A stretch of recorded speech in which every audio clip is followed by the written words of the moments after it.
Naam, assalamu alaikum wa rahmatullahi wa barakatuh, mtazamaji wa TV Man popote pale ulipo na ambaye hivi sasa unatufuatilia vyema kabisa kupitia Radio Man. Tukaribishe moja kwa moja katika wasaa nane kabisa wa baraza mada nyeti, ikiwa ni Alhamisi murwa kabisa.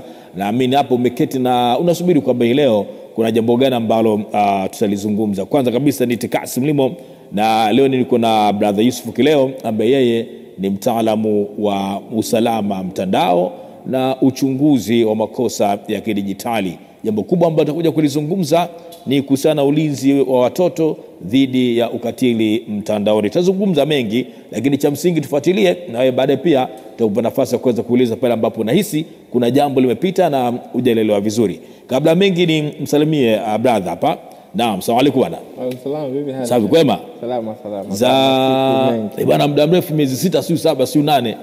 Kwa kweli muda mrefu sana. Lakini harakati zinaenda vizuri. Tunaenda vizuri. Leo tumekuja na jambo hapa la ulinzi wa watoto dhidi ya ukatili wa mtandao. Hili jambo limekaje kihistoria, kwamba limekaa kwa hapa tu Tanzania au hili jambo ni la kidunia? Tukianzia hapo kwanza. Kimsingi kweli kabisa hili jambo si la kitanzania, ni swala la kidunia. Ndio. Na chimbuko lake ni kwamba kulikuwa kuna ile ajenda kubwa ya kutaka kila mmoja asiachwe nyuma kwenye ukuaji wa teknolojia na matumizi ya teknolojia. Walikuwa wanasema inclusion, kwa kila mtu lazima atumie, kama ni mkubwa, mtoto, mzee, kila mtu akimbizane na mabadiliko ya teknolojia. Sawa.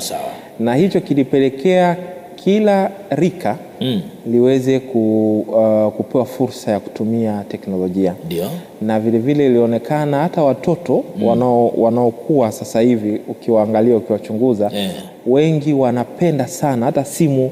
Wakati mwingine hata kumnyang'anya anaweza akalia, ukimpa anaweza akashangaa na kugusa vitu tofauti. Hasa unashangaa huyu mbona amechangamka sana kwenye upande huu wa teknolojia. Kwa hiyo baada ya kuonekana hicho, kisha ikaangaliwa, ikaonekana kwamba pia kuna athari. Huyu mtoto anapotumia hizi teknolojia, kwa sababu akili yake haijachanganuka sana, anaweza akakumbana na athari nyingi za kimtandao. Na kwa sababu hiyo wakaona sasa kuna kila sababu ya kuhakikisha kwamba watoto wanapokuwa mitandaoni basi walindwe. Kwa hiyo taasisi ama organization inaitwa International Telecommunication Union, ITU, moja ya mikakati yake ikaja na kitu kinaitwa Child Online Protection, yani COP. Na ilivyokuja na hiyo agenda, ikawa imeingizwa mpaka kwenye ile index ya kupima serikali za nchi tofauti zinafanyaje vizuri kwenye usalama mitandao. Moja ya indicator ama sehemu ambao wanaipima ni hiyo. Kwa hiyo baada ya hapo wakaanza kushusha hayo maelekezo kwenye nchi zote, kwa sababu hiyo inasimamia masuala yote ya telecommunication katika ngazi ya kidunia. Ni taasisi iko chini ya United Nations. Kwa hiyo ilivyoshuka, mataifa mengi yaliipokea na akaanza kuifanyia kazi. Na sisi kama taifa ndio tukaona na sisi basi tusibaki nyuma kwenye agenda hiyo. Hiyo ndio historia fupi ya swala hili la child online. Sawa kabisa. Na tumeweza kuangalia sasa kwa ujumla, na tunapozungumza labda mtoto na masuala ya mtandao, hapa tunapata picha gani? Japo Paul alisema kwamba ile agenda ilikuwa nasema kila rika lazima ilinde na kasi ya mtandao. Sasa tuangalie watoto na masuala ya mtandao. Watoto kama nilivyoeleza hapo mwanzo, huu ni ulimwengu wao. Ndio. Yaani mtoto mdogo kabisa unaweza ukashangaa jinsi gani anaweza kutumia vifaa hivi vya kielektroniki. Namna anavyoweza hata kunavigate kutoka kwenye YouTube, anahamia kwenye picha, anahamia kwenye wewe anavyocheza. Ukipata nafasi ukamwangalia tu ile simu anavyofanya, anavyojua sauti haitoshi, anaongeza, anapunguza na kadhalika, utajua kwamba huu ni ulimwengu wao. Na kiukweli ni kwamba kama nilivyosema, pamoja na hayo kuna maudhui yanaweza yakawaletea shida kwenye mitandao, kwenye vifaa vya simu. Mbali na vile vinapatikana kwenye mitandao, hata kwenye simu tu za kwako binafsi. Unaweza labda kuna picha ulipiga, kuna video ipo huko, ilitumwa WhatsApp kwenye magrupu mbalimbali, imejidownload iko kwenye nani. mtoto anaweza akakutana nazo. Sometimes hata watu wanasema ni maudhui ya kingono peke yake, lakini wakati mwingine hata maudhui ya watu wanavyouliwa. Ndio sasa kuna vita vinaendelea huko sehemu tofauti tofauti. Watu wanavyouliwa, watu wanavyopata shida. Kuna hizi movie na katuni nyingine zinakuwa kidogo zinachanganya. Sasa mtoto anapokutana nazo na yule akili yake inakuwa, wataalamu wa watoto wanakuambia kuanzia mwaka 0 mpaka miaka 8 akili yake inachangamka sana, ndio na ubongo unajengeka. Ndio sasa sasa pale anaweza akawa ameanza kuchukua ama kuadapt vitu ambavyo vinawezekana vikamletea matatizo baadaye. Hii ndio ikaleta sasa historia yetu ya kuanzisha child online protection hapa nchini. Na Tanzania hiyo sheria sisi tumepokeaje? Sisi kama taifa kwanza huko nyuma kidogo kulikuwa nikiri kwamba kulikuwa kuna on and off, yani sasa na halafu panaonekana kwamba kuna jambo kwa watoto. Lakini ilivyofika mwaka 22 na 20 mwaka 2023 2023 mimi niliona kuna hiyo on and off, lakini sio jambo linalochukuliwa uzito sana. Kwa hiyo nikawasilisha pendekezo langu. Nakumbuka nilikuwa ni mwezi wa Ramadhani kama huu. Sasa tulikuwa tunapata futari bungeni. Sasa nikapata bahati ya kukutana kwa mara ya kwanza ana kwa ana na waziri wa watoto. Kwa hiyo nikazungumza naye kuhusiana na hili swala, akalipokea kwa haraka sana. Na baada ya hapo akaniambia tunaendaje kuanzia hapa. Mimi ni mtu wa vitendo, anasema. Ndio sasa mimi ni mtu wa vitendo, tunatokaje sasa kuanzia hapa? Nikamwambia hivi nikamuelezea zaidi. Akanambia sasa kuna mkurugenzi wao wa watoto wa hili taifa. Sasa hivi nataka muanze mawasiliano ili lianze kutekelezwa. Ndio kwa kweli kwanza lile jambo lilinifurahisha sana. Kwamba utayari na uharaka na kuact mara moja. Baada ya hapo sasa mchakato ukao umeanza wa kuangalia tunaliendea vipi. Hiyo ni naeleza sasa historia. Na hatua ya kwanza kabisa akasema inabidi awe na kamati yake ya ushauri, watu ambao watamshauri. Ndio na hilo alilitekeleza mara moja. Akasema anaunda kamati, akaunda kamati ya kitaifa ya ushauri ambao mimi pia ni mjumbe huko. Tuko wajumbe kadhaa. Baada ya hapo tukaanza sasa michakato ya kuelekea kwenye kuzindua rasmi ili jambo la child online protection nchini. Ndio na utaratibu wake ukaanza. Na tukakubaliana kwamba ili lifanikiwe kwa ukubwa, ili liweze kutangazwa vizuri na watu waweze kulielewa, basi ni busara kwamba waandishi wa habari ambao wenzetu wanasemaga ni fourth state, yani ni wadau muhimu sana wa kupeleka taarifa kwa jamii. Kwa hiyo hawa wapatiwe elimu mahususi, then ndo tuende kwenye uzinduzi. Kwa hiyo tukafanya kweli hilo likatekelezwa, na bahati nzuri yeye mwenyewe ndo alifungua yale mafunzo. Mheshimiwa Waziri, kuonyesha jinsi gani alikuwa jambo hili analichikilia na analichukulia uzito wa aina yake. Ndio. Kwa hiyo mafunzo yakafanyika, waandishi wakapata hii concept na wakaonekana kuiona ni jambo muhimu sana. Na nakumbuka ilikuwa tarehe 9, tarehe 10 mwezi wa pili tukaelekea sasa kwenye uzinduzi wenyewe. Na kwa kweli matunda ya kile kilichofanyika kabla ya uzinduzi tuliweza kukiona. Ndio. Kwa sababu uzinduzi wetu ulitangazwa na mataifa takriban 12 duniani. Na nchini ndo kabisa karibu kila chombo kilizungumzia swala lile. Tulizungumzwa Marekani, tulizungumzwa Uturuki, tulizungumzwa South Africa, nakumbuka Kenya, Nigeria na kadhalika. Uingereza na kadhalika. Kote walizungumzia uzinduzi ule na taarifa zikawa zimesambaa mitandaoni.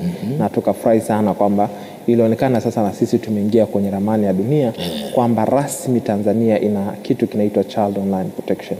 Na ina mikakati madhubuti ya kuwalinda watoto dhidi ya ukatili mtandaoni. Ndio. Baada ya hapo sasa tukiendelea kwenye historia ni kwamba tuliona sasa uzinduzi ni moja. Mambo mengi yanazinduliwa kisha yanakufa katikati ya njia.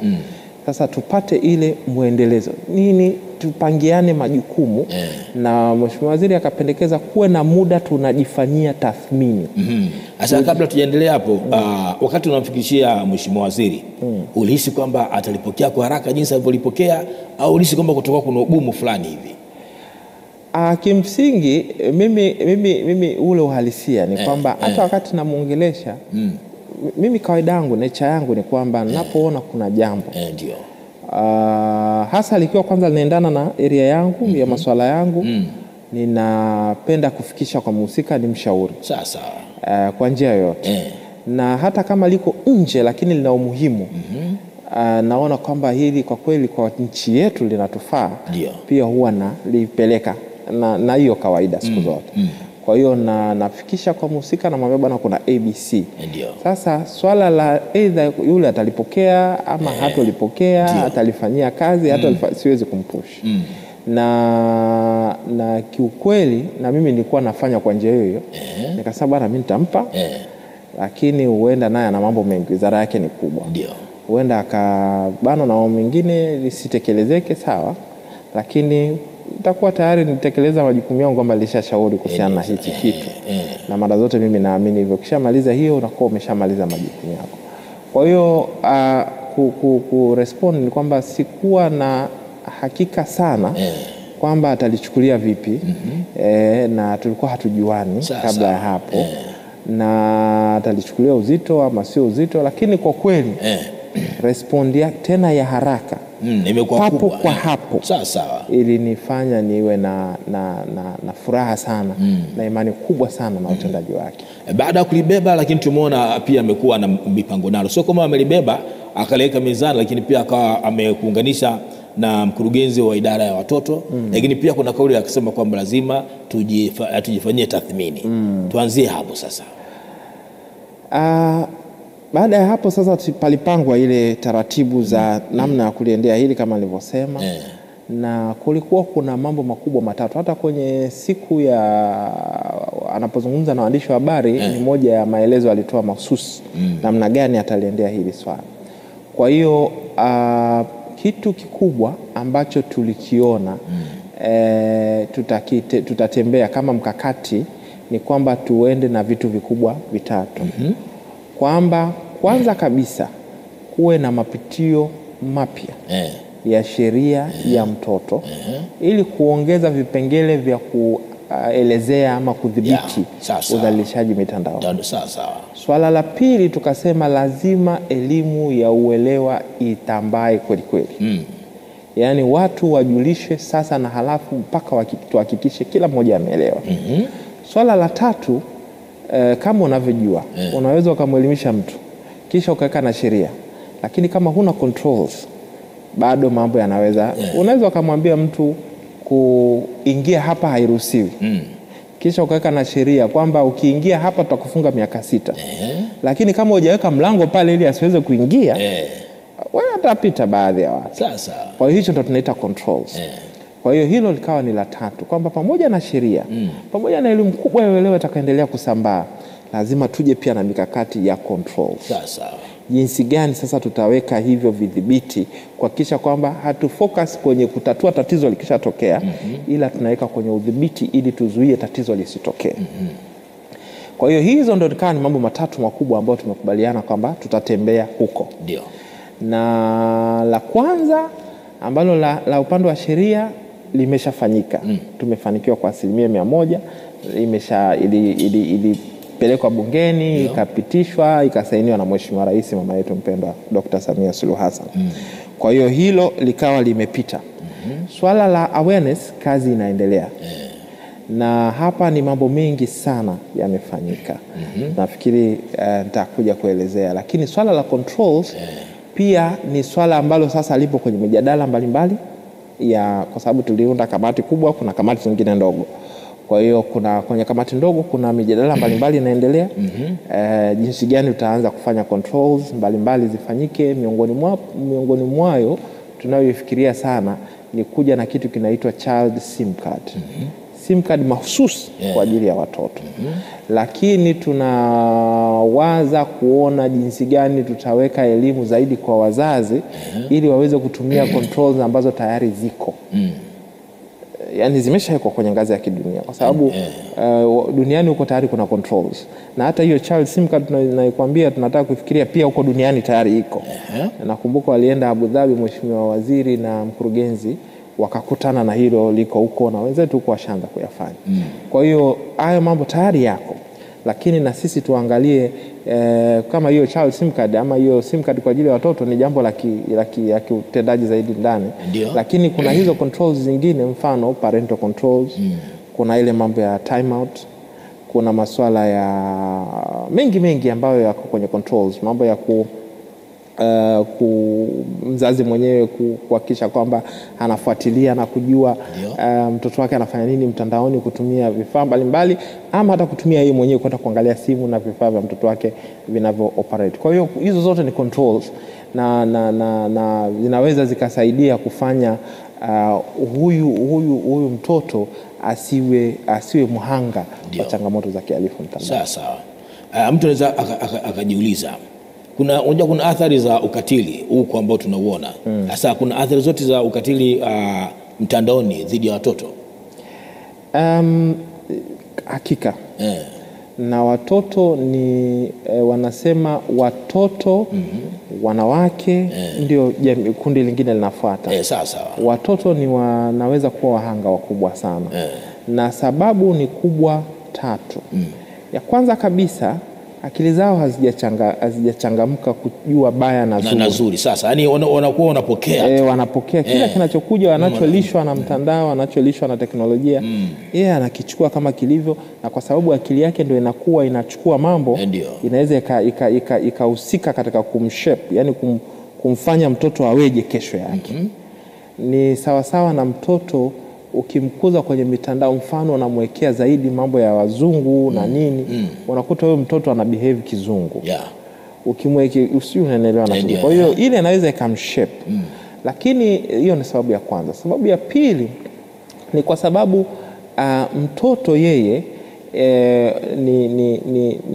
tunasema vulnerable, yani ni mwepesi zaidi mtu wa kule kumrubuni, kwa sababu anajua kabisa kwamba huyu kwanza anaongea sana ukweli. Pili, anachoambiwa anaweza kwa asilimia kubwa kufanya. Yani ni tofauti mtu mzima akiambiwa nenda akanipigie picha hivi unitumie, unaweza wakasema kwa nini kutumia picha, lakini yule mtoto ataona labda sio jambo kubwa, atafanya. Kwa hiyo hizo zinapelekea kwamba huyu mtoto kuwa ni kundi hatarishi zaidi kwenye kuathirika na changamoto za kihalifu mtandao. Na kwenye upande wa risks ziko nyingi. Kwanza kabisa ni kudhalilishwa. Mtoto wa sasa hivi labda anaweza akawa alipitia janga fulani, picha zikapigwa, zikasambaa, akaja akakutana nazo, akili imeshachangamka, akili imekomaa, anaona kumbe hivi, ikamletea shida sana, msongo wa mawazo. Wengine wanaweza hata ukamharibia moja kwa moja. Lakini swala la pili kwenye hiyo ni wale wanaodhalilisha watoto wengine, hasa mashuleni. Na nafikiri kuna movie nyingi na series nyingi zimekuwa zikijaribu kuweka hii scene ya namna udhalilishaji mtandao unafanyika kwa watoto, hasa wale walioko mashuleni. Unakuta labda mwingine anampiga picha mwenzake akiwa amelala, wanaisambaza, wanafanya hivi, wanafanya vile. Kwa hiyo unakuta mtoto mwingine hata kuenda shule tena hataki, kutokana na ile hali anayoipitia. Labda aliposti picha yake, bahati mbaya wanaanza kuja kukomenti hili na lile, wanamsema hivi, sasa anapoteza network. Kwa hiyo unakuta hata kwenda shule anashindikana. Lakini risk ya pili, kuna fataki mitandao. Fataki mitandao wanasema predators, yani kuna wale watu wazima huko duniani wanakuwa wanawarubuni watoto mitandaoni, kutuma picha mbaya, kutoa taarifa za kifamilia, mambo mengi kwenye masuala ya urubuni. Kwa hiyo pia ni riski ya pili, inaweza ikamkuta mtoto. Lakini nyingine ambayo ni maarufu sana kwa sasa hivi, inaenda ikikua kwa kasi, ni kutengeneza watoto ambao wanaitwa introverts, yani wale ambao wanapenda kukaa peke yao. Sio kama ushaonaga kuna baadhi ya watu hata wameshaanza kuwa sasa, lakini bado anakuwa mtu wa kujitenga anakaa tu na simu yake hata mbele za watu, kuzungumza sana akatengamana na wenzake si rahisi.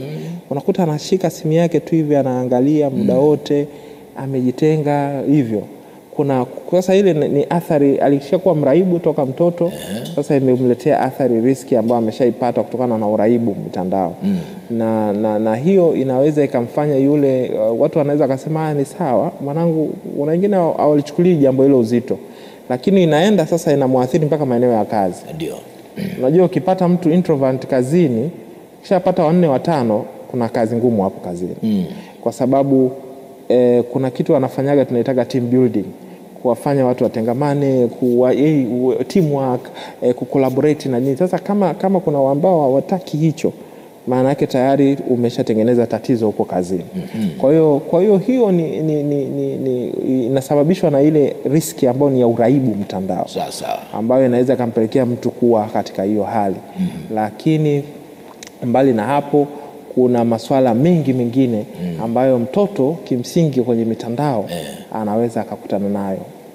Kwa mfano masuala ya trauma na kuathirika kisaikolojia. Amekutana na videos ama picha za watu wanavyouliwa, watu wanavyo, kwa mfano kwenye physical situation, wale mfano walioko Gaza kule wanavyoona ile mabomu na nini, unajua wanaathirika wale. Sasa na huyu anayeona pia kwenye mtandao vitu vya namna hiyo, naye definitely naye anaweza kupata hali hiyo tunaita trauma, yani kuumia kisaikolojia, lakini hii inamzalisha yule mtoto ambaye ni katili. Sawa. Unashangaa huyu mtu amekuwa mtu mzima, anawezaje kumchoma tu mtu kisu?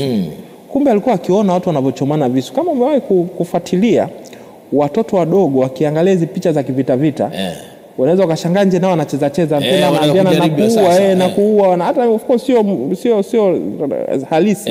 Lakini mimi nimebahatika kuona watoto wanaofanya, unakuta anamwambia nimekuua, mbona haufi, anguka chini hivyo, kwa sababu amekuwa akiona hiyo mambo kwenye. Kwa hiyo yale ni maudhui tunaweza kusema hayaendani na watoto.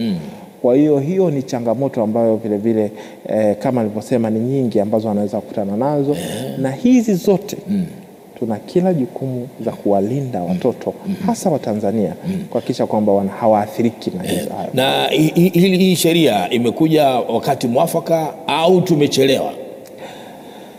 Kimsingi kama nilivyosema, kwanza niseme kwamba si mwisho.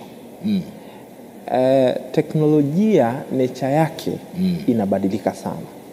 Ndio maana hapo nyuma kidogo tulikuwa hatuna vitu vinaitwa deepfake.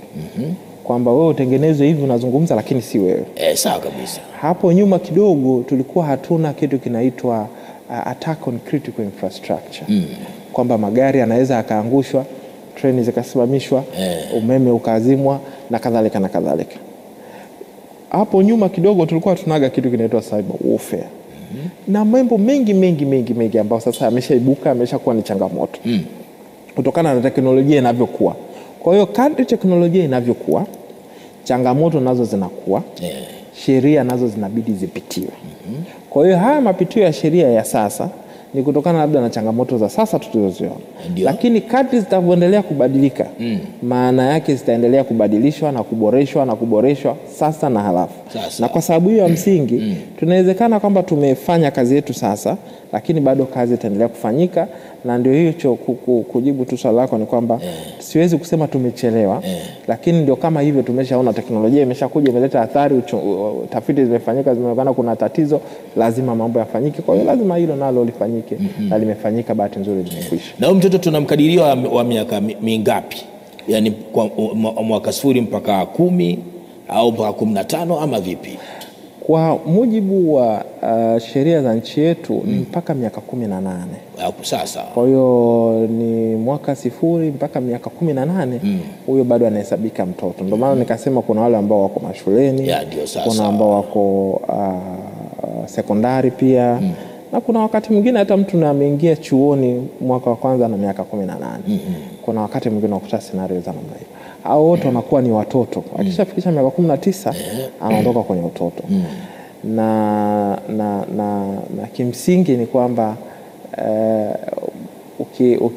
watu wamekuwa wakihoji sana kwamba labda ni watoto hao wadogo sana peke yake. Maana tunazungumza mpaka hao wa miaka hiyo ambayo unaweza kukuta ndio wazazi walishawapa simu. Alitimiza miaka 16, mwingine anapewa gari kabisa, anapewa simu kama zawadi. Huwezi kujua mambo gani atamkuta huko. Ndio maana tunapata zile changamoto za kupitia huu utandawazi na mitandao. Watoto wanajifunza mambo mengi kwenye mitandao huko ambayo yanaathiri maadili yetu. Unakuta tunapata mimba za utotoni, tunapata tabia mchanganyiko zinazokuja za sasa ambazo zinaendana na tamaduni na mila zetu na kadhalika na kadhalika. Sawa. Kuna hili jambo ambalo lipo mtaani sasa kuhusiana na masuala ya ulinzi. Unaweza kwa kwenye familia yako umeweka limit ya mtandao kwamba uangalie 1 2 3. Sasa wakati mwingine tunatembelewa na wageni, mjomba na vitu vingine. Sasa yakifika ule utamaduni ambao uko kwako yeye haufahamu. Moja kwa moja anavuka mipaka. Anaanza kuonyesha watoto vitu ambavyo wewe ukupaswa kuwaonyesha. Hili nalo mmelekaje?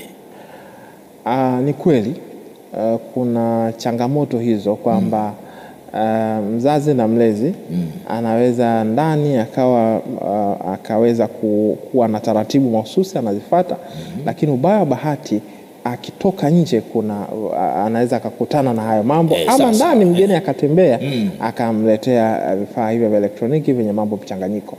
Sasa hapa ndo pale tunasema kwamba mzazi anashauriwa kwamba hebu jenga ukaribu na mtoto wako. Hakikisha kwamba unazungumza naye kwa upole na kwa uzuri.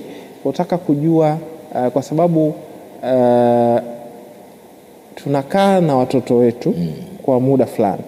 Lakini kuna muda mwingine wanakuwa mashuleni, kuna muda mwingine wanakuwa huko kwa wenzao, kuna muda mwingine na kadhalika. Kwa hiyo yale anayomkuta huko unawezekana wewe bado huyajui kwa sababu ulikuwa hayuko karibu na wewe. Na tunaenda makazini. Kwa hiyo unakuwa umekaa naye kwa muda mfupi. Kwa hiyo mengi anaweza akajifunza kutoka kwa wenzake, mengi anaweza akajifunza kwa watu ambao wamekutembelea nyumbani.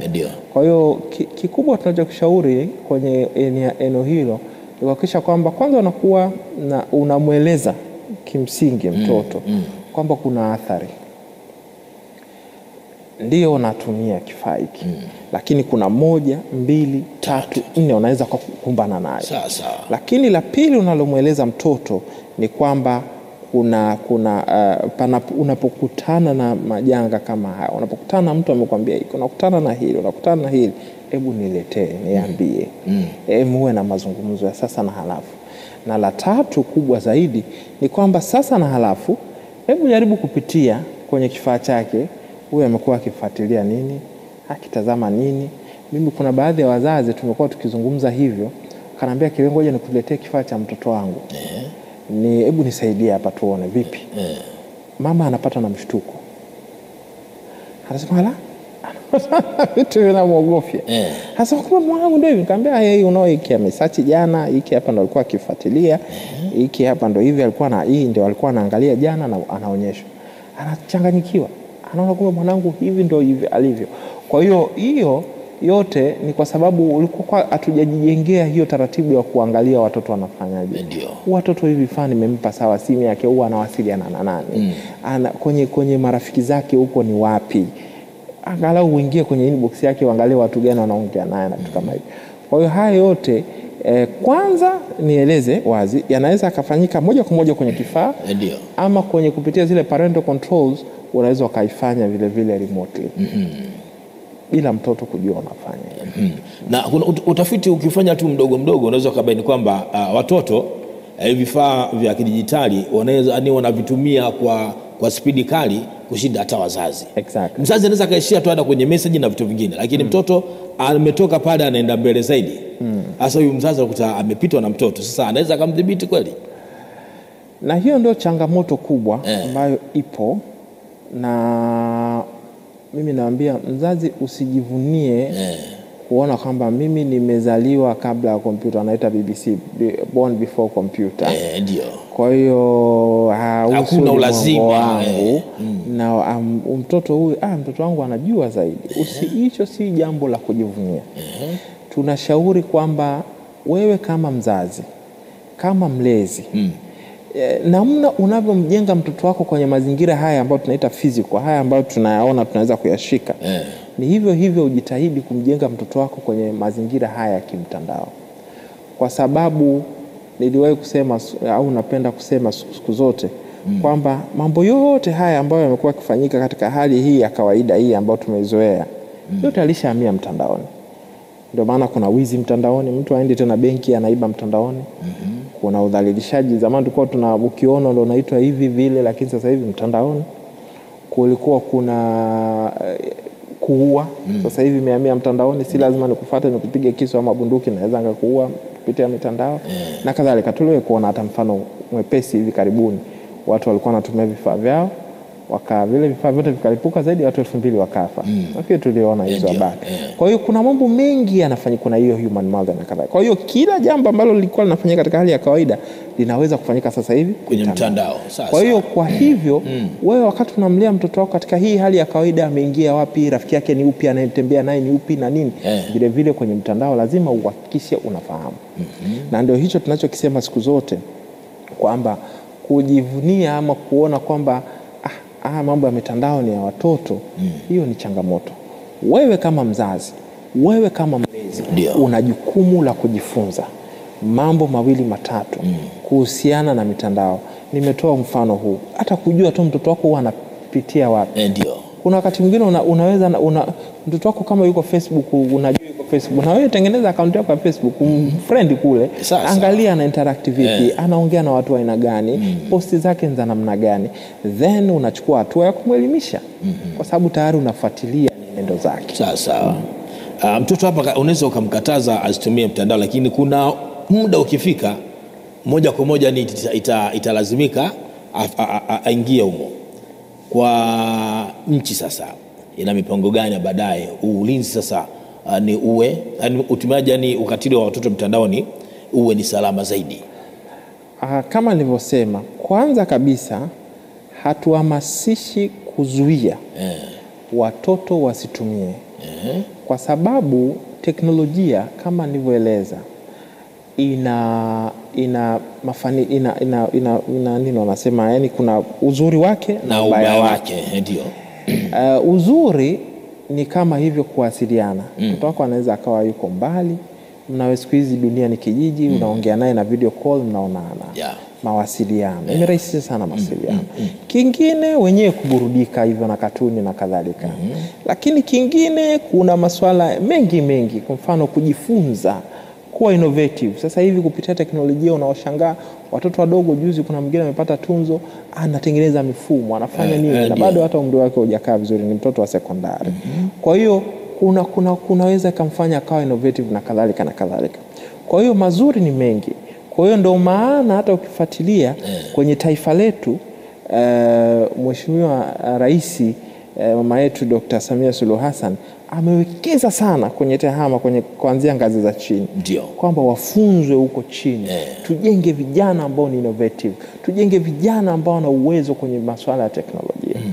Kwa hiyo kusema kwamba tunahamasisha wasitumie sio sawa, lakini tunasema watumie with caution, yani watumie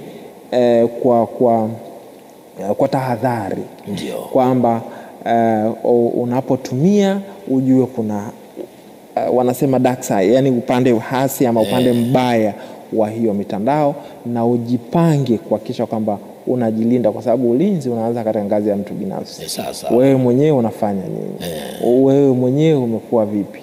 Wewe mwenyewe watu gani unawajumuisha kwenye listi yako ya marafiki?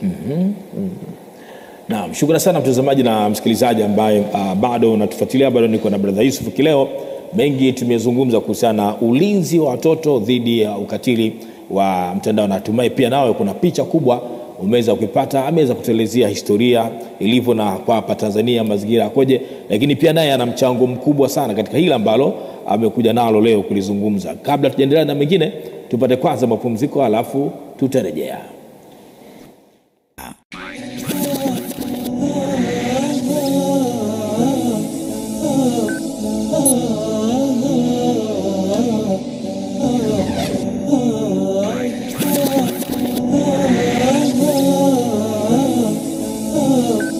Oh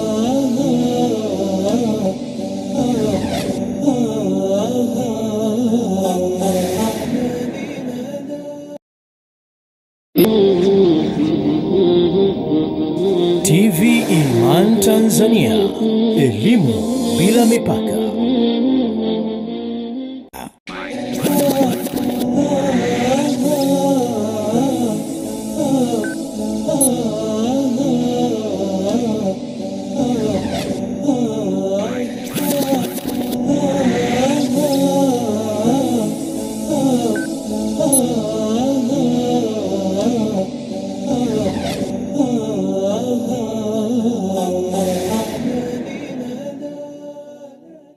Morogoro ni 6.3 Red Man FM, elimu bila mipaka.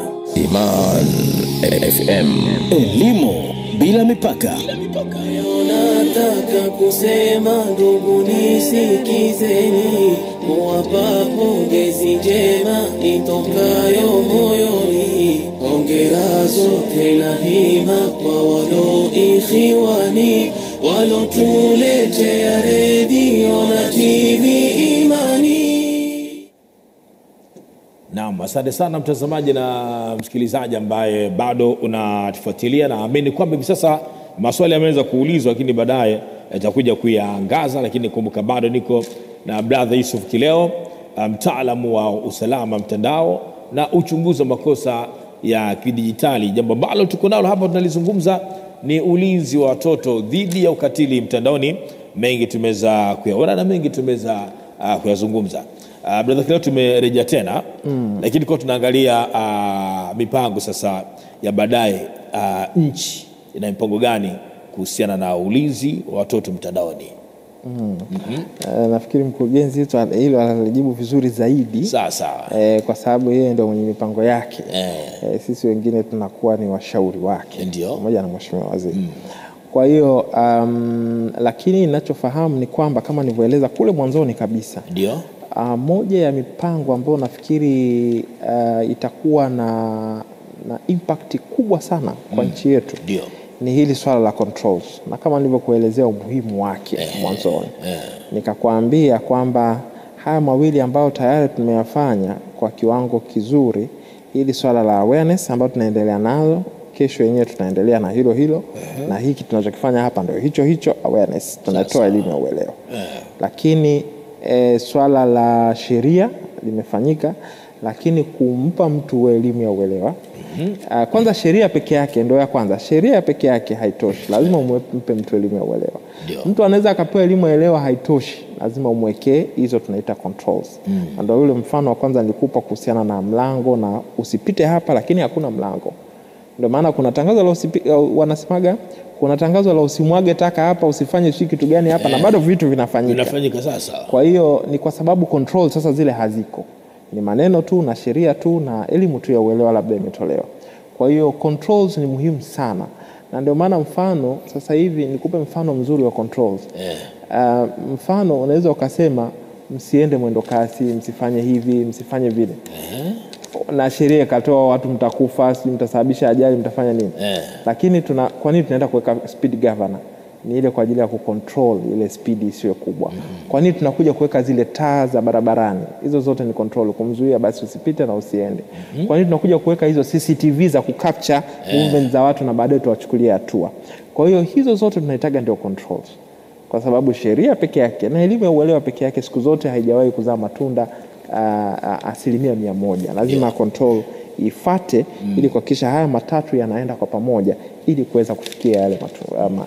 Kwa hiyo kimoja ambacho naweza kueleza ni kwamba hiyo ni mikakati ambayo iko naifahamu na tumekuwa tukijadili kwamba tutaweza kuhakikisha kwamba watu kama taifa tunakuja na hizo controls kuhakikisha kwamba watu watalindwa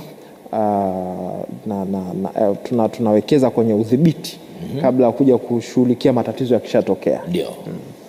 Asante sana, na vile vile mtazamaji na msikilizaji, muda si mrefu kutoka sasa utapata nafasi ya kuweza kumsikiliza mkurugenzi wa watoto kutoka wizarani, ambapo naye pia ana vitu vingi sana vya kuzungumza kwa sababu wao ndio mpango upo kwao. Kina brother kwa zoni kushauri ile kila ambacho kimepangwa basi ili kiweze kwenda vizuri. Kwa muda mfupi kutoka sasa baada ya mazungumzo moja kwa moja tutazungumza naye hapo alipo na utampata mubashara live moja kwa moja. Bila bado kuna vitu vingi ambavyo vipo kwa sababu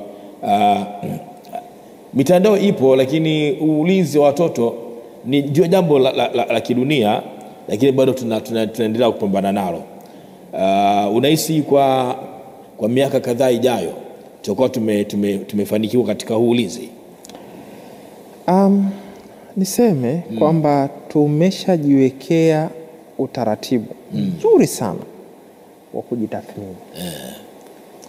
Kila tukipiga hatua, nafikiri ni baada ya miezi 3 au 4, tulishakaa mwezi wa 12 kujitathmini kwa mara ya kwanza pamoja tukiwa Dodoma.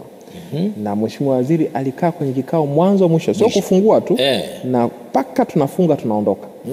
Kuhakikisha kwamba tunajitathmini toka tumeanza tumefanikiwa wapi kuna changamoto, nini kinatukwamisha, tunatoka ndio. Kwa huu utaratibu naamini kabisa ndani ya muda fulani tunaweza kuwa tumepiga hatua nzuri sana.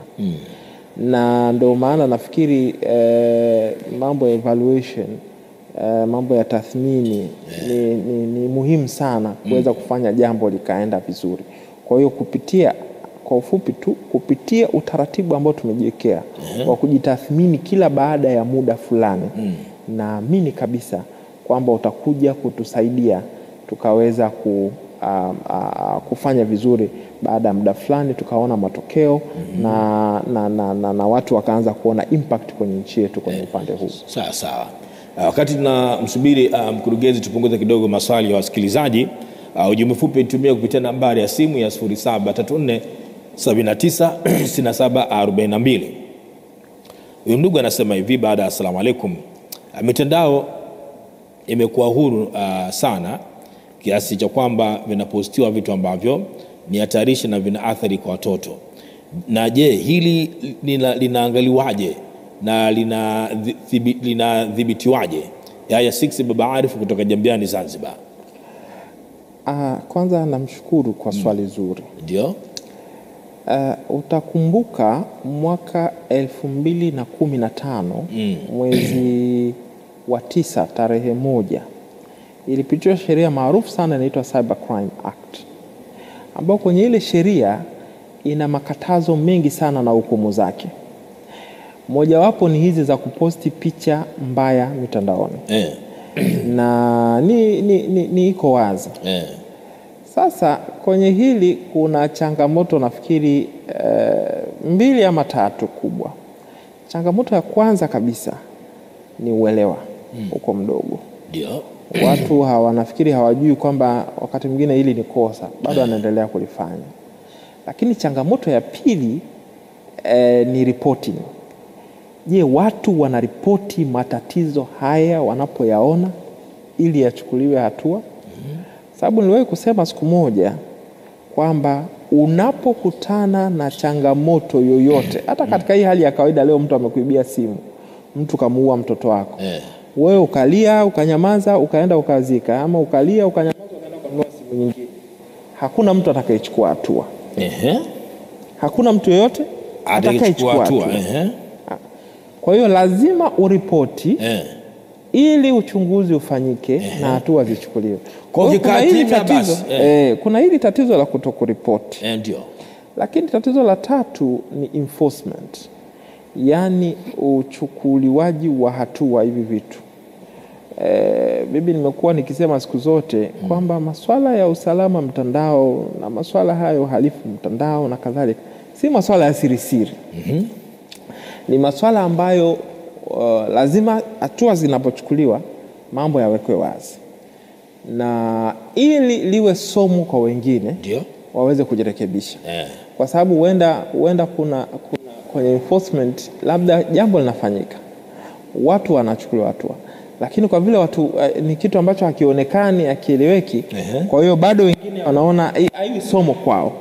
Kwa hiyo ndio maana kwenye nchi za wenzetu, nakumbuka juzi hapa Uingereza kulikuwa kuna janga kulikuwa kutokea michafuko, watu walianza kuandamana kuleta fujo kunini, nafikiri ulisikia ile. Sasa na mitandaoni huko hate speech ikasambaa sana, watu 512 walikamatwa na taarifa ilisambaa na watu kila mmoja na hukumu zikawa zinatolewa live kuonyesha kwamba wako serious na kuchukulia hatua wote wanaofanya changamoto mitandaoni. Kwa hiyo haya mambo yanafanyika. Haya mambo yanatakiwa kuwekwa vizuri, enforcement iweze kuonekana na iwe wazi zaidi ili somo lipatikane, lakini reporting pia muhimu na elimu ya uelewa vile vile ni jambo lingine ambalo linapaswa kutiliwa mkazo. Asante sana. Mwingine kwa upande wake anasema anaitwa Jumanne Kitambiko ndo sokoni, kama mnasimamia ulinzi wa watoto kwenye mitandao jambo zuri. Swali langu huko majumbani wazazi au walezi huwapa watoto simu na watoto huingia na kilicho anasema huingia na kilichoko ndani hawa sasa ni sija wameingia sio na vitu vingine dada wanaingia na kuangalia vitu ambavyo sivyo. Hawa mnawasaidiaje? Kama nilivyoeleza mwanzo, kuweka zuio la watoto kuwa innovative kupitia teknolojia ama kuwa bunifu kupitia teknolojia si wazo zuri sana. Na ndio maana tunafurahi tunapoona wako hivyo innovative, wanaweza wanafanya vitu vya kunishangaza, wakati mwingine vinatushangaza. Ndio. Huyu amejuaje kwamba sauti inaongezewa hapa? Huyu amejuaje hapa ndo application unatakiwa kudownload uweke ya kwake ya kucheza game na kadhalika. Sasa vinatufurahisha na kutushangaza the way wanavyocheza na hivi vifaa. Lakini sasa kama nilivyoeleza toka mwanzo ni kwamba lazima kuwa na uangalizi wa karibu kutoka kwa wazazi na walezi. Kwamba nafikiri nitakuja kutoa ushauri kwa wazazi na watoto baadaye. Nini wazazi tunawashauri, nini watoto tunawashauri. Kwa hiyo kuna kikubwa nachoweza kusema, lazima kuwa na uangalizi wa karibu. Unapompa mtoto wako kifaa hicho na wewe umejiandaa kuwa na uangalizi wa karibu na mtoto wako. Haya, asante. Anasema anaitwa Doto, mtu na busara zake, alimaarufu mfugaji wa kuku wa kienyeji pale Kondoa. Shukrani kwa maelezo mazuri. Ni sababu gani kubwa ya wizi wa watoto na ni ipi njia bora ya kudhibiti wizi huo, na huyo akamatwe ni adhabu gani apatiwe ili kukomesha balala wizi wa watoto? Asa ili lipo katika maudhui yetu ama vipi? Hilo lipo katika maudhui yetu. Watoto wameibiwa. Wanaibiwa. Anasema swala ila wizi wa watoto. Watoto wanaibiwa huko siku hizi. Naona kuna hiyo changamoto na nimekuwa hata mimi nikisikia sasa na halafu. Ndio. Nafikiri alipo kwenye swala hili la ulinzi wa watoto mitandaoni, kwa sababu hapa sisi tunaangalia kwenye upande wa watoto. Ndio. Lakini mitandaoni. Sasa Wakiibiwa huko ni swala lingine. Wakikatiliwa kwenye physical world nayo kuna swala lake, kuna mpango kazi wa masuala kama hayo. Chini ya wizara hii nafikiri mkurugenzi wa watoto hilo, kwa sababu yeye ni anahusika na hilo lote kwa ujumla wake, huenda yeye akaweza kuelezea vizuri. Sasa haya tuangaze mwingine hapa. Anasema umezungumza issue ya control. Je, unaweza katika watoto ukachagua mmoja ndo awe ana control? Yaani katika watoto kwa watatu wawili, kwamba huyu kwa sababu ndo ana umraki kidogo mkubwa. Kwenye control nilikuwa nazungumza na mimi ni kwamba teknolojia yenyewe itumike kama control. Mfano nilisema kwamba nilitoa mfano wa kitu kinaitwa child sim card. Sim card mahususi kwa ajili ya watoto. Hiyo ni moja ya control, kwa sababu ile sim card tunachokifanya itazuia maudhui yote ambayo ndani na watoto yasiwafikie. Kuna kitu kama controls ya masuala ya parental controls, ama kuwapa watoto wadogo zile gadgets zao. Sisi tuna simu zetu hizi za watu wazima, lakini kuna simu na gadgets za watoto. Na hata ukienda kununua hizi za watoto unakuta wakati mwingine ziko kwenye umbo la katuni kama ushawahi kufuatilia. Sana ndio. Kwa hiyo kuna zile tayari zimewekewa hizo control kabisa. Kwamba hata mtoto akiingia YouTube pale, akishafika kule YouTube, video atakazokutana nazo ni video za watoto. Sasa peke yake. Tayari shakuwa filtered, imewekewa ile tunaita YouTube Kids. YouTube kwa ajili ya watoto. Akiingia hata kwenye browser labda, anakuta tayari kuna measures zimeshawekwa tayari kwenye hiyo gadget, imeshatengenezwa kwenye mfumo huo. Kwa hiyo inasaidia kwenye upande wa control.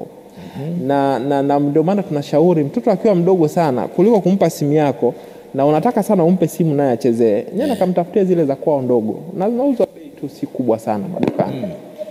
Kwenye line kwa tuzungumze na mkurugenzi. Mkurugenzi, karibu sana, habari yako? Na mkurugenzi, habari?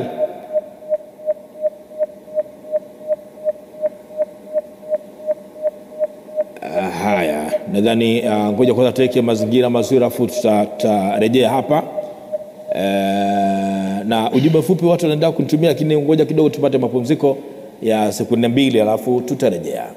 Ana fursa kuweza kuchunguza hata ajue ta password ya kifaa ambacho anatumia mtoto wake. Kuna lazima awe anafahamu au ndio iwe siri kwa mtu na siri yake. Yaani kwa mtoto akisha kuwa mtoto maana yake yuko chini ya uangalizi wa wazazi wake. Ndio. Ya ndio maana tunasema mzazi atawajibika kwa changamoto za kumkuta mtoto. Nafikiri unajua, unafahamu hicho. Kwa hiyo kwa sababu hiyo ya msingi ndio maana tunasema wewe kama mzazi unapompa, nitakuja kutoa kama nilivyosema mwisho ushauri, labda na mkurugenzi pia anaweza akaongelea hilo. Mzazi lazima uwe una mambo unayafanya. Umeshakubaliana kumpa, asimpe, kuwa na utaratibu ufuate. Sawa sawa. Hayo ni mambo ya msingi. Haya, basi moja kwa moja mtazamaji na msikilizaji, hivi sasa tutaungana naye mkurugenzi wa watoto Mheshimiwa Sebastian Kitiko tuweze kuzungumza naye. Mheshimiwa, habari yako? Na mkurugenzi, habari?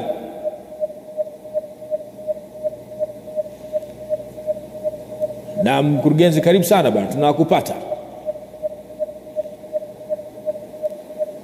Na mkurugenzi bado yuko hewani hapa, tutazungumza naye masuala mengi sana na moja kwa moja.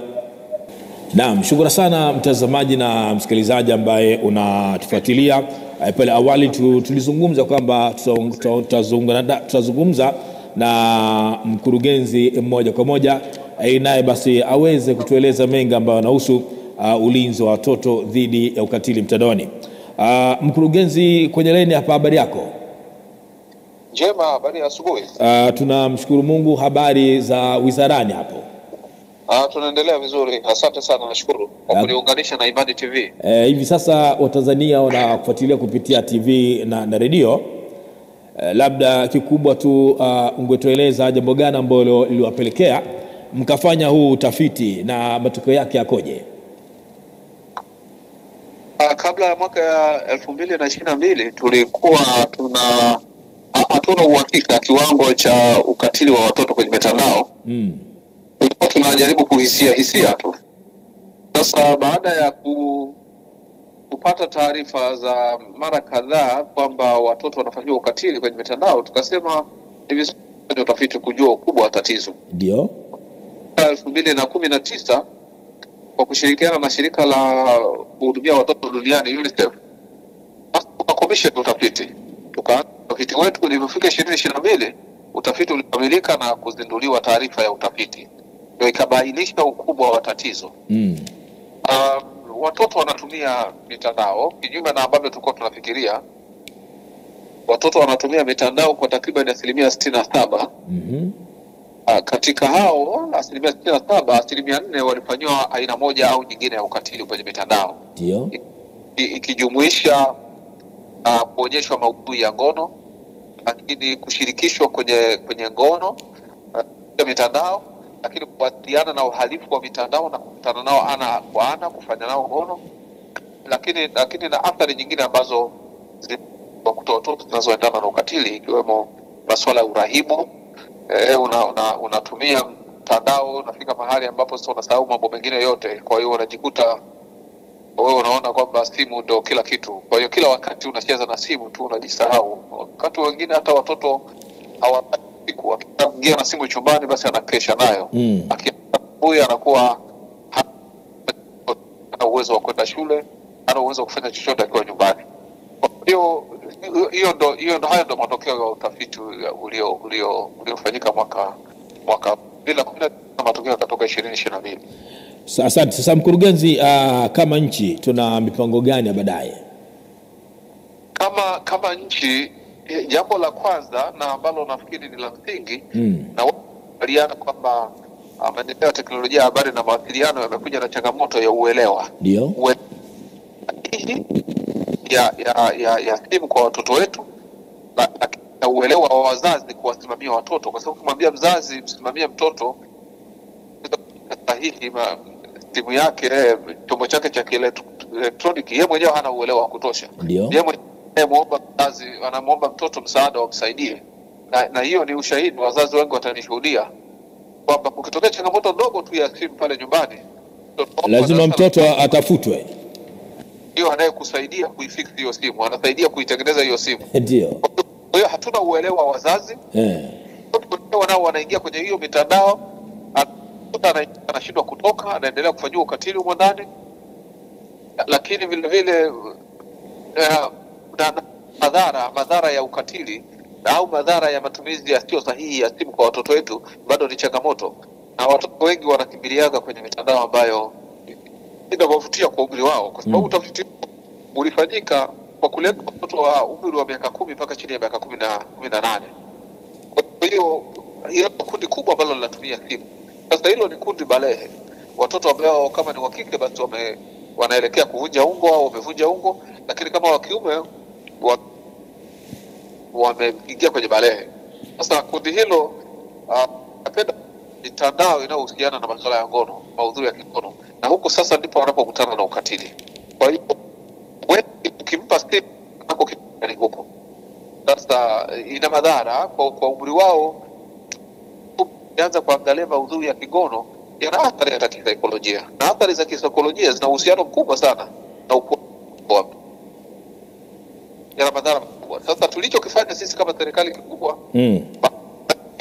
la kwanza tulitia sheria yetu ya mtoto sura namba 13 kuangalia inakidhi mahitaji kwa kiwango gani, kwa maana ya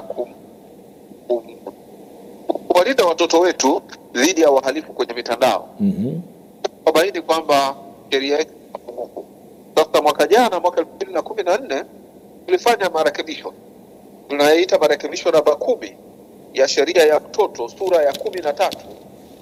Tulifanya marekebisho, tukaziba mianya yote ambayo inapelekea wahalifu kwenye mitandao kuwafanyia watoto ukatili. Kwa hiyo tumefanya maboresho ya sheria. Bahati nzuri sheria imeboreshwa na imesainiwa na Mheshimiwa Rais. Sasa imeanza kutumika rasmi. Kwa hiyo sheria kwa kiwango kikubwa inawabana wahalifu wa kwenye mitandao. Lakini eneo la pili ambalo nalo tumelifanyia kazi ni eneo la elimu. Elimu imekuwa ni changamoto kama nilivyozungumza hapo awali. Watoto wengi hawana uelewa. Kwa hiyo tumeona njia nyingine ni kuhakikisha kwamba tunatoa elimu. Sasa hivi tuna kampeni inaendelea nchi nzima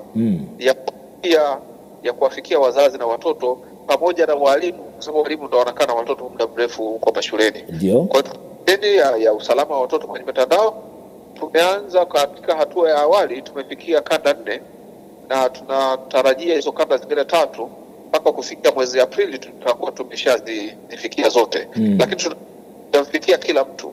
Tunatumia redio za kijamii, tunatumia mitandao ya kijamii, lakini tunahakikisha kama hivi tunavyoongea na Imani TV kuhakikisha kwamba elimu hii inafikia wazazi na watoto na walimu wote nchini. Kwa hiyo tumeanza kwa kuainisha baadhi ya wadau muhimu katika ngazi ya mkoa kuwafikia, kuwaelimisha.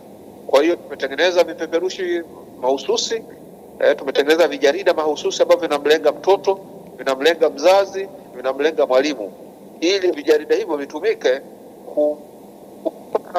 kumpa uelewa haraka wa matumizi sahihi ya simu na madhara ambayo yanaweza kumkuta mtu anayetumia. Kwa hiyo kubwa ni elimu. Tunatumia vyombo vya habari, tunatumia mihadhara mbalimbali, tunatumia viongozi wetu wa dini, tunawaelimisha ili viongozi wa dini wanapokutana na watoto, wanapokutana na wazazi, wazungumze masuala ya matumizi sahihi ya simu na madhara ya matumizi ya simu isivyo. Kwa hiyo wazazi wanielewe tu na watu wengine wote kwamba sasa hivi tuko kwenye teknolojia ya habari na mawasiliano. makuzi yaliyopo sasa hivi, na watoto ndio ulimwengu wao. Sisi wengine ni kama wavamizi, na ndio maana hatuijui sana. Kwa hiyo haikwepeki, ni kitu ambacho kipo sasa hivi na kitaendelea kuwepo. Kwa hiyo hatuwezi tukasema tuzuie, hatutazuia, isipokuwa tuelimishe matumizi sahihi. Na wote tunafahamu kwamba matumizi ya mitandao, matumizi ya internet, matumizi ya vifaa vya kielektroniki vina faida kubwa sana katika jamii. Watoto wenyewe wanajifunza kupitia kule, watoto wanaburudika kupitia kule. Wana masomo kipindi fulani wakati wa ugonjwa wa corona hapa, masomo yalikuwa wanasoma kupitia mitandao. Lakini hata gharama za kununua vitabu sasa zimepungua, kwa sababu mtoto akigugo tu hapa anapata taarifa zinazotakiwa, zinamsaidia shuleni. Kwa hiyo bado hazikwepeki hizo taarifa ambazo zinatokana na mitandao. Kwa hiyo manufaa mengi. Kwa hiyo tunachosema sisi ni matumizi sahihi ya mitandao kwa watoto. Lakini hata watu wazima, wazazi nao wameshaingia huko, watoto wanaiga kutoka kwao. Kwa hiyo wote tuwe na tahadhari ya matumizi sahihi, lakini matumizi yasiyopitiliza, yasije yakatuletea urahibu, lakini vile vile tusiingie kwenye mitandao ambayo sio sahihi. Mkurugenzi, kwa kumalizia mazungumzo yetu, lakini pia tunakuomba ukipata nafasi uje uketi nasi hapa moja kwa moja, labda mipango sasa ya baadaye ni yepi? Mipango ya serikali, tuna mpango jumuishi ambao unahusisha sekta binafsi, unahusisha mashirika yasiyo kiserikali na serikali yenyewe. Ana nilipaswa kuwepo na bwana Kileo ni mtaalamu sana katika eneo hilo. Una kamati ya kitaifa ya wadau ambao wanaishauri serikali namna ya kuenenda na masuala ya matumizi sahihi ya mitandao. Kwa hiyo kubwa ambalo sisi tunalifanya kama serikali, tuna mpango wa pamoja. Lakini katika mpango wa pamoja tunafikiria kushirikiana na wenzetu TCRA kulika na udhibiti wa mitandao. Tumepanga kuwa na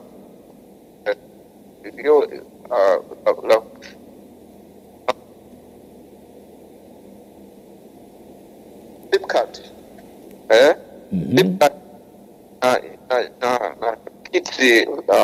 SIM card, yani zile chips zile za zile line za simu. Tukasema tukapunguza, tulikwenda Falme za Kiarabu, tukajifunza kwamba wenzetu wanaweza kadi za watoto, wanaziita kid SIM card. Mwekee mtoto pale, maudhui yoyote yanayokuja ya kigono, maudhui yoyote mabaya hayaingii. Yeye atachukua tu yale mazuri. Tukasema mbona ni jambo jema. Kwa hiyo TCRA tukakubaliana kwamba sisi tuanzishe jambo la namna hiyo. Kwa hiyo linazungumzwa kitaalamu na watu wa TCRA ndani. Wakisha hapa mazungumzo yao, basi ninaamini tutakuja na hizo SIM card. Tutakuwa tumeaddress hiyo changamoto kwa kiwango kikubwa. Lakini lingine ni elimu tu, kama nilivyoendelea kusema, elimu sana.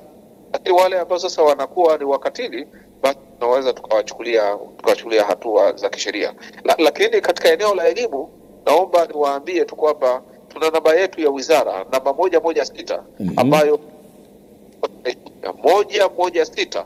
Kama una changamoto zote zinazohusiana na hiyo, kuna wataalamu wapo standby. Kuna wataalamu wako wakati wowote, masaa 24 wanaweza wakapokea simu yako wakakupa maelekezo kama utakuwa umekwama mahali popote.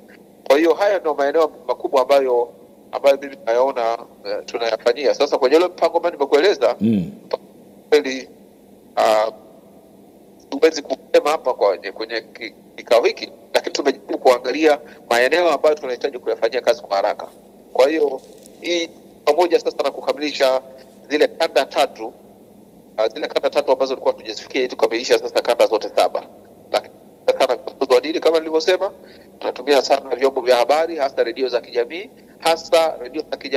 katika maeneo ambayo ni magumu kufikika. Inawezekana Imani TV hawezi kuona, basi redio zilizoko kule vijijini kule kwa wananchi walio wengi kule, basi ndio tunazozitumia. Tunatengeneza jumbe mahususi tunawapatia ili wao watekeleze jumbe kweli.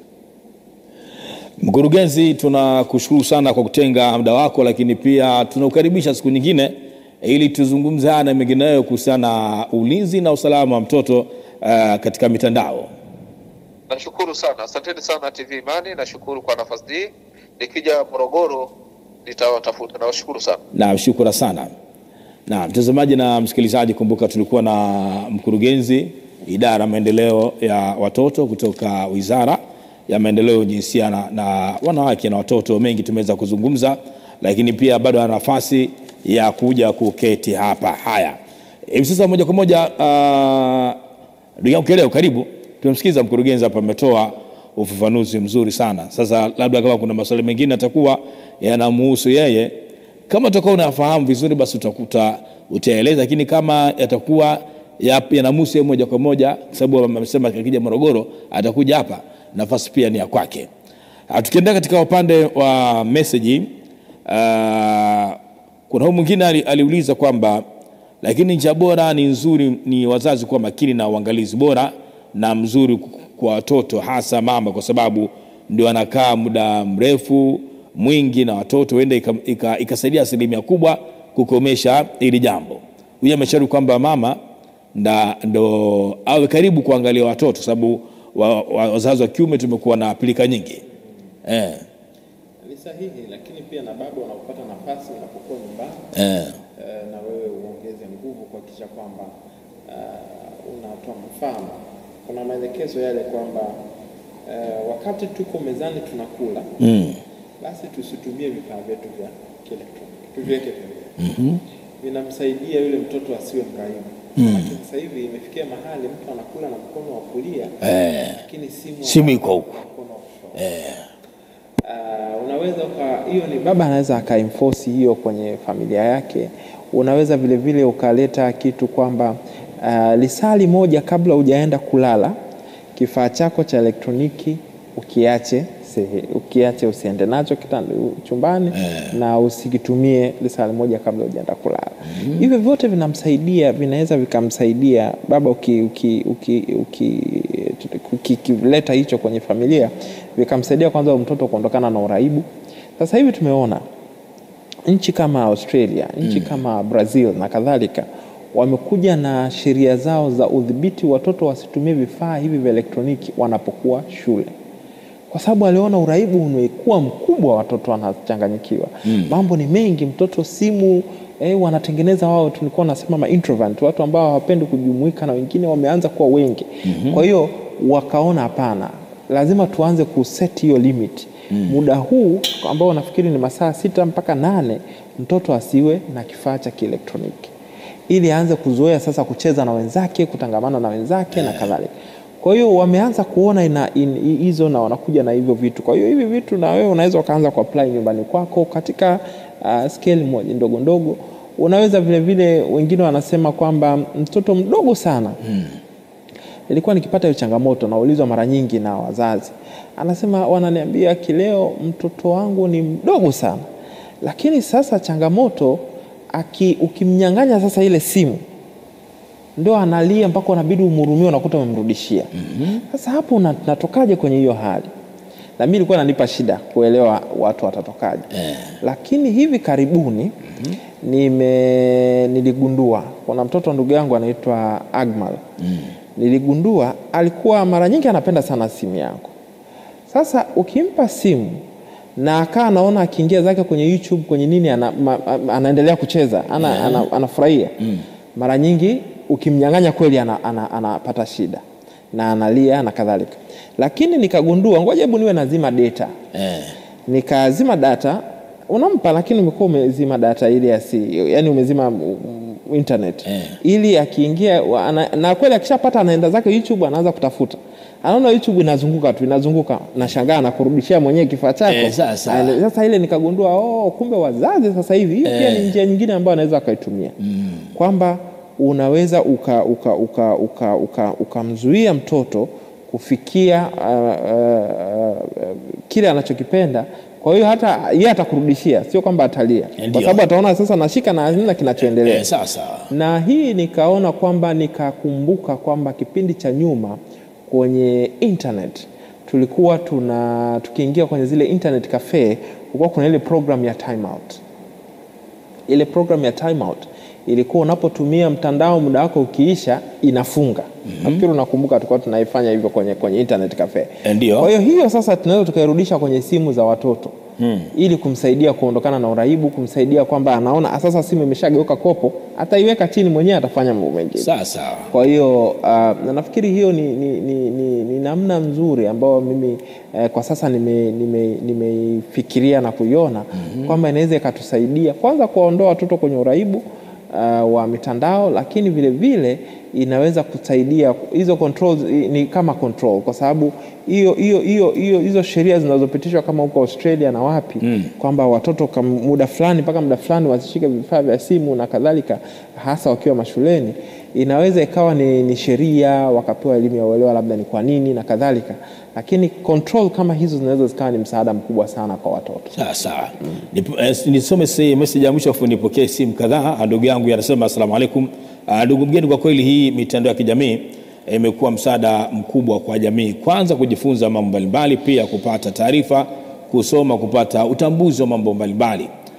Kwa maana ina faida kubwa, ila tu endapo tusitumia vizuri, na kinyume chake tukitumia vibaya basi ni hatari zaidi.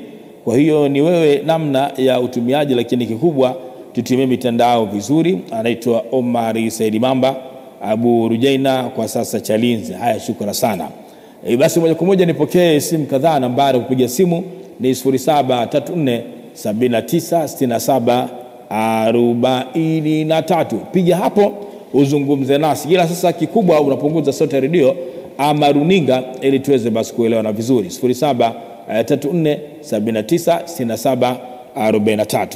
Kwenye laini mtazamaji ama msikilizaji kwenye laini hapa, asalamu alaykum. Naam, kwenye laini hapa mtazamaji, asalamu alaykum. Naam, karibu. Kwenye laini mdau kwa hewani, karibu sana. Naona ametoweka. 0734796743. Punguza sauti ya redio ama runinga ili tuweze kuelewana vizuri sana. 0734796743. Haya, tuzungumze na mwingine ambaye yuko sawa kwenye line hapa. Asalamu alaykum.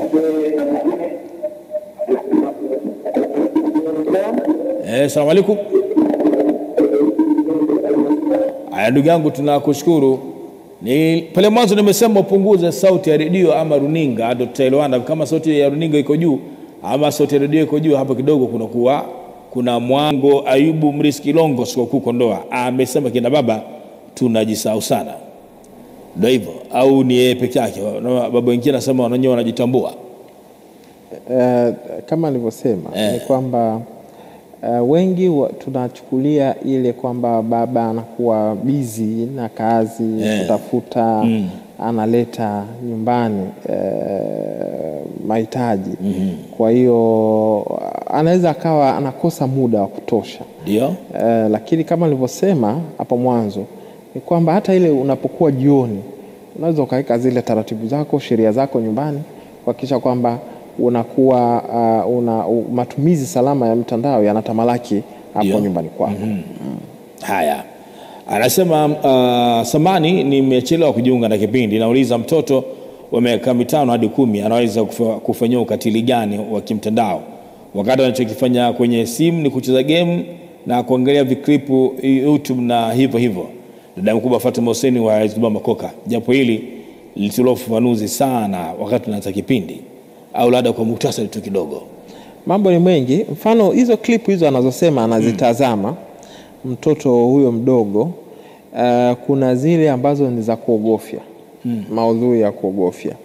Kuna hata hizi nyimbo zinazofanyika huko TikTok na kadhalika, kuna maudhui mengi ambayo na kama nilivyosema umri huu wa mwaka 1 mpaka 8 ni mtoto anajengwa ubongo. Kile anachokiona pale kwenye video, anachokiona kwenye hizo clip na kadhalika, hata katuni wanazotazama, maudhui yale anaweza yakambadilisha, kwa sababu pale ndo anapomjenga mtoto. Ndio. Kwa hiyo pale anaweza akakatilika kwenye kupata hizo video zenye kumletea trauma, mtoto akaathirika kisaikolojia. Lakini vile vile anaweza huko anapocheza kwenye games, sababu kuna watu wanafikiri kwenye game mtoto anapocheza game anacheza tu. Mara nyingi huwa kuna wakati game nyingine zinaweza zikamtaka acheze na mwingine upande wa pili, hasa hizi za mitandaoni. Kwa hiyo wanapocheza namna hiyo anaweza mengi yakajiri hapo, taarifa za kwako zikaweza kutoka kirahisi. Mtoto ni kama nilivyoeleza mwanzo, ni mrahisi sana wa kusema ukweli na kutoa taarifa. Nakumbuka imefanya nikumbuke, kulikuwa kuna kitu hata si game, ni application fulani ilikuwa inaitwa Talking Angela. Yule katuni alikuwa ana tabia kumuuliza mtoto maswali ambayo kwa kweli ukifuatilia yanatafakarisha. Mfano, wanaweza kumuuliza mtoto uko nyumbani na nani? Mtoto anasema mimi niko labda na baba. Baba yako anafanya kazi gani? Anasema mtoto baba yangu ni policeman, na kadhalika na kadhalika. Kwa hiyo ilikuwa tukafuatilia, tukaona pia kile kikatuni kilikuwa kina webcam, kinachukua zile picha za watoto, kinachukua hizo sauti za watoto, na watu wanapokusanya hizo taarifa huwa wanaenda wana analyze, wanaanza kuzipitia na kuzichanganua kuona zikoje, zina nini, na baadaye wanaziuza vile vile hizo taarifa. Wana picha za watoto pia wanauza na kadhalika. Kwa hiyo haya mambo unaweza ukasema mtoto anacheza tu game, lakini game hiyo hata nawe jiridhishe ni game ya namna gani, anacheza na wakina nani, kama ni ya mtandaoni, watu hao ni wa vipi, wanafanya nini, wanamuuliza maswali ya namna gani na vitu vya namna hiyo. Kwa hiyo kama nilivyosema, hizo clip zingine zinaweza zikawa zinamletea mtoto, unaweza ukasema hizi hazina maudhui ya kingono, lakini ya watu wako uchi, watu wanafanya hivi, maadili ndio sio.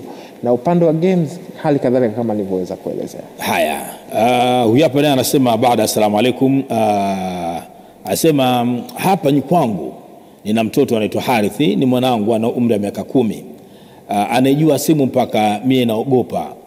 Anaweza kukaa na simu akatumia mpaka masaa 6 na akamfundisha kitu yeye mwenyewe hawezi. Anasema hii inaweza kuwa ni hatari. Kama nilivyosema, huu ni ulimwengu wao sasa hivi. Watoto wamezaliwa kipindi cha mapinduzi ya kisayansi na teknolojia. Tehama inatumika kwa ukubwa sana. Kwa hiyo wanavyokuwa tu wanakutana navyo na wanavijua zaidi kuliko wale ambao walizaliwa kipindi cha nyuma. Kwa hiyo ni jambo zuri mtoto kuwa hivyo, lakini kama nilivyosema, umakini unahitajika. Wewe mzazi usibaki nyuma sana, jua mawili matatu. Kuna baadhi kama nilivyoeleza mifano ya mwanzoni, kuna mwingine anakuambia mwanangu simu yake ni hii, nielekeze jinsi gani ya kujua alikuwa anafanya nini na hivi na vile, vitu kama hivyo.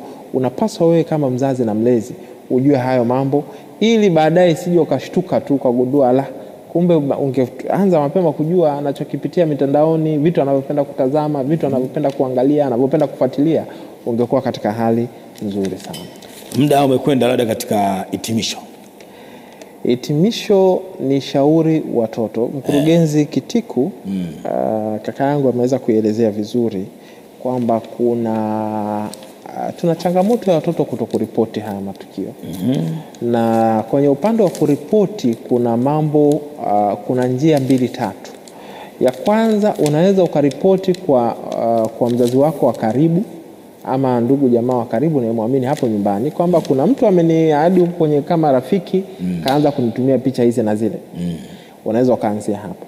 Lakini ukiona hapo pia huwezi, kuna ile namba 116. Unaweza ukapiga hiyo namba 116 ukatoa maelezo yako huko, dukuduku lako huko, na ukapewa ushauri. Kuna wanasaikolojia hapo, kuna kila kitu utapata hapo mambo yako. Lakini ukiona hiyo labda sio, kuna madawati yale yako shuleni ya watoto. Unaweza ukatoa kule ukaenda ukajielezea huko, mambo yanayokukuta kwenye upande wa mitandao. Lakini ukiona hii pia haitoshi, kuna madawati ya jinsia, polisi. Pia wewe kama mtoto unaweza ukapeleka matatizo yako huko yakafanywa kazi. Na ndio maana hata kesho tutakuwa na kundi hilo, tutakuwa na wale wa mapolisi wa dawati la jinsia, tutakuwa na wale wa maafisa elimu, wale wa maujata na kadhalika, wote makundi haya tofauti ambao moja kwa moja na interact na watoto, ustawi wa jamii, maendeleo ya jamii, wale watendaji wa huko katika ngazi ya mikoa na kadhalika watakuwepo hapa mkoani Morogoro. Wamepata hiyo bahati na watakuja, tutawapa maelekezo, tutawapa mafunzo, tutawapa do's and don'ts ili wakienda huko chini wakaweza kuimplement.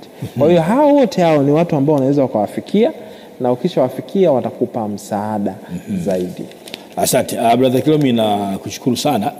Na hatimaye pia kesho tutaungana nanyi. Kile ambacho tutakipata basi tuje kwa hapa watazamaji pamoja na wasikilizaji kwenye taarifa exactly. Basi pia muda ukipatikana bana, karibu sana. Asante. Mimi nakushukuru sana. Mimi nafikiri kama leo mwenzangu alivyosema kwa njia ya simu ilikuwa tuwe wote. Lakini na jana tulikuwa tena kwenye interviews, leo pia amehamia kwenye kituo kingine na mimi nimekuwa huku, tulikuwa tuwe huku, changamoto za hapa na pale. Lakini nitoe ahadi tu, tutatafuta muda tena zaidi hapo mbeleni, tutakuja na tutaendelea kutoa elimu, manake ni endelevu. Elimu endelevu na ni muhimu sana. Asiyesikia leo atasikia hiyo siku nyingine, na kama alisikia leo mapya atapata siku inayofuatia.